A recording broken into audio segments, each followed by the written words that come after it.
Chess YouTube, it is only move 17. Bobby Fischer, the greatest player of all time, is playing as black. Now right here, his queen on b6 is under attack. What does Bobby play right here in the game of the century? Well, I'll tell you what he doesn't do. He does not defend the queen. Oh no. Here, he plays one of the greatest queen sacks in the history of the game. Bishop to e6. Bobby Fischer, what have you become in this game? All right, going back to the very beginning. In the game, Donald Byrne, his opponent, opens one knight f3, and Bobby knight to f6.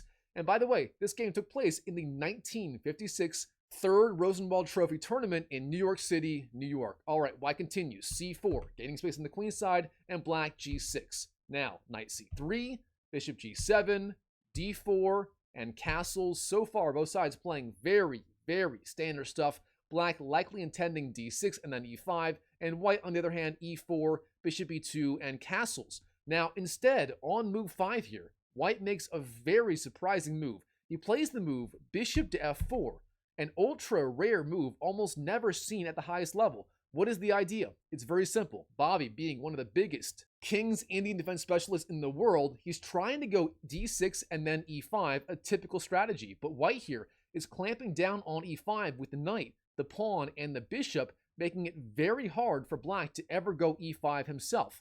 However, there's one problem with this move. Bobby here, he does not have to go e5. Instead, he plays more of a Grunfeld move and plays the move d5, counterattacking immediately in the center.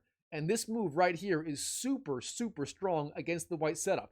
What is black's idea? Well, first of all, he's threatening to capture on c4 with the pawn. And very importantly, if white takes on d5, that is also good for black. For example, c takes is met by knight takes, and then the knight on d5 attacks both the bishop on f4 and the knight on c3. And this, of course, would be excellent for black. Now, instead, white here plays the extremely strong move, queen to b3, flying out with the queen in the spirit of the Russian variation of the Grunfeld. The idea being very simply, white here threatens to capture on d5, and if black takes on c4, white takes back with the queen, defending c4 and getting a very strong pawn center with pawns on d4 and e2, soon to be e4. All right, in the game, black here takes on c4, and white, of course, takes with the queen. Queen takes c4. Now, here, the pawn on c7 is under attack. Black, how do you want to defend the pawn on c7? Black here is going to have a variety of ideas. For example, bishop e6, knight to a6, and so on. But instead, Bobby plays a very standard idea of c6, defending the pawn, and setting up the idea of b5, maybe even b4 later in the game, pressuring the queen and the knight. All right, Donald, he sees this and he ignores the threat and plays the very typical idea of e4, gaining space in the center of the board. Now, white here has two very strong pawns on e4 and d4, which may give him decent chances for an edge. However, black here has a massive lead in development. His king on the king side is already castled, whereas the white king has at least 2 moves here to castle. Therefore, black is going to find some way to try and open the center immediately and attack the white position. Now, black here, what should black be doing? Well, Bobby has a variety of ideas. For example, bishop g4, pressuring f3 is good. Queen to a5, pressuring c3 is good. Also, b5, pressuring the queen is good. But instead, Bobby plays a very quiet move, knight bd7. What is the idea? Bobby, he wants to go knight to b6, attacking the queen on c4. It's a little bit slow, but Bobby, he has his ideas in this game. All right, white, rook d1. A good move, defending d4, but the problem is white here is delaying development of the king side. He's not castling, and again, black is going to have plenty of time to try and open the game and potentially launch an attack against the white king. All right, Bobby, he continues. Knight b6, attacks the queen. The queen is under attack, and here Donald, he plays the move queen to c5. A very aggressive idea, but it might not be safe on c5. Instead, queen to b3 or say d3 were both options, but c5 looks very, very aggressive, but the queen could be vulnerable on c5 as well. All right, Bobby, he plays a standard Grunfeld idea, bishop g4, pressuring the weak knight on f3, also pinning it to the rook on d1. The knight now cannot move, otherwise you would lose the rook on the d1 square. All right, Donald, sooner or later, he's got to find some way to castle on the king side, but he delays it for one more move and plays the move bishop g5, pressuring the weak knight on f6. Now, this move here is simply a mistake. Instead, Donald, he had to play the idea of bishop e2, defending f3 and setting up castling. Instead, bishop g5 played in the game. And Bobby, how does he want to proceed right here? Well, I tell you what, he plays the first of a series of absolutely brilliant ideas in this game. Bobby right here plays the absolutely shocking idea of knight to a4. Bobby, what on earth are you doing? You jump up with the knight, attack the queen and the knight on c3, but white can simply take your knight. Is this a clean knight sack? It turns out no, it is not. Shockingly, if white takes the knight on a4, I have to show this. Knight takes is met by the move, knight takes e4, hitting the bishop and the queen. And everything works out in black's favor. For example, if say queen to c1, defending the queen and the bishop, then the move for black is simply taking on f3, g takes, and then queen to a5, hitting the bishop, the knight, and so on. And again, everything works out in black's favor. Therefore, right here, after knight to a4, white plays the move queen to a3, retreating, defending, and still maintaining the attack on the knight on the a4 square. Bobby, he takes on c3, knight takes, and once again, white has a very difficult choice. Do you take with the b pawn or the queen? It turns out the b pawn is the right recapture. Instead, taking with the queen would be a dubious idea. For example, queen takes is met by simply knight takes e4, hitting the queen and the bishop and so on, and black would be doing outstanding. Instead, right here, the move is b takes for Donald, a strong response, establishing very strong control of d4. However, the e4 pawn here is simply hanging, and Bobby, he does not miss the chance to simply take on e4 with the knight. Knight takes e4 is the move, and now Donald, what can he do in this game? Well, it turns out he still has tremendous pressure on e7 with the bishop and the queen. That was part of the idea of queen to a3 played earlier in the game, maintaining very strong pressure on this diagonal. And here, Donald, he simply takes on e7, bishop takes e7 is the move, but Bobby, he's completely ready. He ignores the attack on the rook and plays the strong idea of queen to b6. Now, what is the idea? Why is this so strong? Can Donald simply win the exchange by capturing on f8? Well, it turns out he can, but that would not be a good idea at all. Right here, if white takes on f8, the problem with that is black takes back with the bishop, bishop takes, attacks the queen on a3, and black has a massive initiative. For example, queen to b3 is met by simply knight takes c3, with the idea being if the queen takes in c3, then bada boom, bada bang, bishop c3 wins the queen on c3. Therefore, here, Donald, way back in this position, he does not take an f8. Instead, bishop c4, developing and setting up short castles is the move. But there's one problem. Bobby here, he is not done. Oh no. Bobby uncorks the absolutely brilliant idea of knight takes c3, winning the pawn on c3 outright. Now, why is this so strong right here? It's simple. If white takes with the queen, say queen takes, the move for black, it's unbelievable. Rook a to e8, the bishop, it is pinned to the king on the e1 square, and the bishop will be lost, and Bobby, again, will regain material with a massive advantage. So, instead, what else can white do? Well, if you castle here, you lose the rook. That is the other idea behind taking on c3. Therefore, what else can white do? In the game, Donald, he plays the move bishop c5, attacking the queen on b6. And this move right here, it actually looks very strong at first glance. Bobby, his own queen is under attack. Bobby here, he plays the intermediate idea of rook f to e8 check. Makes a lot of sense. And the king does slide to the f1 square. Now, Bobby here, the queen is under attack. Almost everything here loses. For example, if you go back to c7, white here takes on c3 and wins the game. If you play, for example, knight to b5, that loses the queen. If you play, for example, knight to b1, attacking the queen on a3, then queen d3 attacks the knight and the queen, and again, white wins. Bobby Fischer, almost everything here loses. So what does he do right here? Well, he finds the strongest move by far, the move of the century, the move that shocked the entire chess world, no, the entire human race. He plays the move, bishop to e6. Bobby Fischer giving up the queen on b6.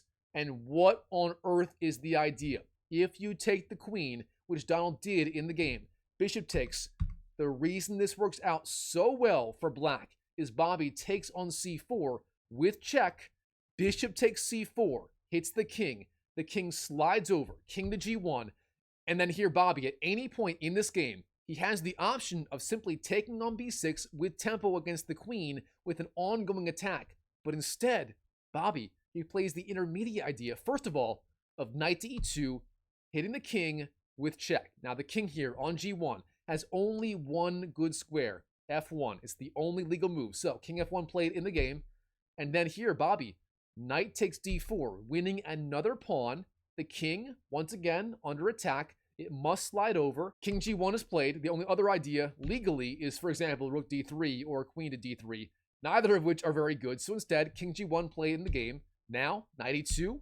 Again, king f1 is forced. King to f1. Knight c3 hits the king with check. King to g1. And finally, a takes b6, winning back the piece. Now let's slow down and do inventory.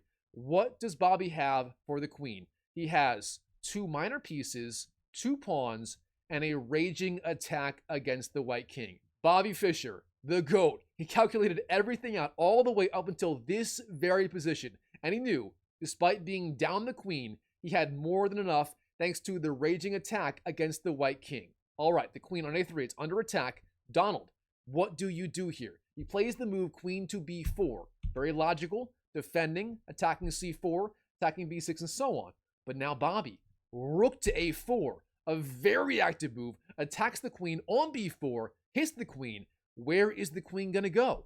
In the game, Donald, he takes on b6, but this move right here does not help white at all. But what else can you do? If, for example, queen d6, Bobby would capture on d1, winning the exchange. If instead, taking on a4, you lose the queen for nothing. So in the game, Donald Byrne, he simply takes on b6, but now Bobby, knight takes d1 is the move, the strongest idea, winning the rook, and now he's actually up material plus the attack. Donald, what can you do to defend? Rook d1 ideas are in the air. It's not good yet, but it is coming. Therefore, h3 played in the game, giving the king a little bit of loft on h2. All right, Bobby, rook takes a2, winning yet another pawn, and also piling up so much pressure on rank number 2, attacking the weak f2 pawn. Now, Donald, king to h2 is the move, getting the king off the first rank. And now here, simply knight takes f2, winning the free pawn on f2, but also attacking the weak rook on h1. Bobby here is slowly but surely closing in on his prey. His prey is Donald Byrne in the game of the century. All right, the rook. It slides over to e1. Rook to e1, played in the game. Donald, he's trying his best to defend. He's trying to trade off rooks, but this does not slow down the attack. Oh no, it simply accelerates Bobby's plans in this game. Bobby here, he takes on e1, rook takes, then queen d8, hits the king, bishop to f8 blocks the attack, and then knight recaptures on e1. Knight takes e1. Now Bobby, what do you do here to continue the attack? He plays the very simple idea of bishop d5, sliding the piece back to d5, where it supports c6, and of course pressures g2, a very strong multi-purpose idea. Now, Donald, knight f3. Now from here, both sides play some sort of shuffling moves. Knight to e4, queen to b8, pressuring b7, but Bobby, b5. And look at this. The bishop, the knight, and the pawns make a little mini fortress here in the middle of the board. The queen has literally nothing to attack. The minor piece is working perfectly so far in this game. Now, Donald, he expands on the king side with the move h4, but Bobby, he's ready, and he blocks it with the move h5. Now, knight e5 is the move, king to g7, king g1, and from here, Bobby, he slowly closes in on his prey. Bishop c5, hits the king on g1, and from here, it's mate in 13. Did Bobby really calculate everything out all the way until checkmate? Is he really that strong? Well, Chess YouTube, there's only one way to find out. The king slides over to f1, king to f1. Then knight g3 hits the king. Where can the king go? The only square here is e1, therefore king e1 chosen in the game. Now, bishop b4 hits the king again, and once again, the only move is simply king d1. King d1 chosen in the game. Bishop b3 hits the king again. King c1, knight to e2 hits the king again. King b1, only move, knight c3.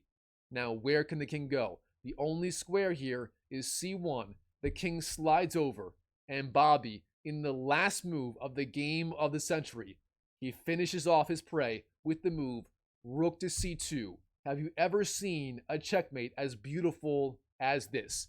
Bobby Fischer playing the most unbelievable move, maybe of all time, right here. The move, of course, bishop to e6, the move of the century, the move that shocked the world and left the entire human race absolutely speechless. All right, Chess YouTube, hope you enjoyed this video. If you did, please show me some love. Smash that like button, comment down below. I mean, let me know what you think of this game right here and this move by Fischer, which is just unbelievable. I still can't get over. I'm still reeling over this move. And by the way, if you are watching endless chess YouTube videos and not making the kind of progress you want to in your online chess journey, trust me, I know the feeling, and I do have the solution. Go to drmikechess.com. It's my online chess community /course/coaching program where I can personally show you everything I did to reach 2,000 ELO in just 7 months. Now, today I'm rated about 2,000 ELO, but that wasn't always the case. For a long time, even up until August 2024, I was only rated about 1,100 ELO. No matter what I did, I just could not improve. And that's when I finally figured out what it actually takes to improve. And within 7 months, I had achieved a 2,000 online rating, becoming a top 1% online player. If you want results like that, or like my students like Umar, who gained over 400 ELO in the month of August 2025, or my student Aiden LeBrock, who just gained 200 ELO and went 19 out of 20 in his latest rapid games. If you want results like that, go to drmikechess.com. Links above, also down below in the pinned comment and the description.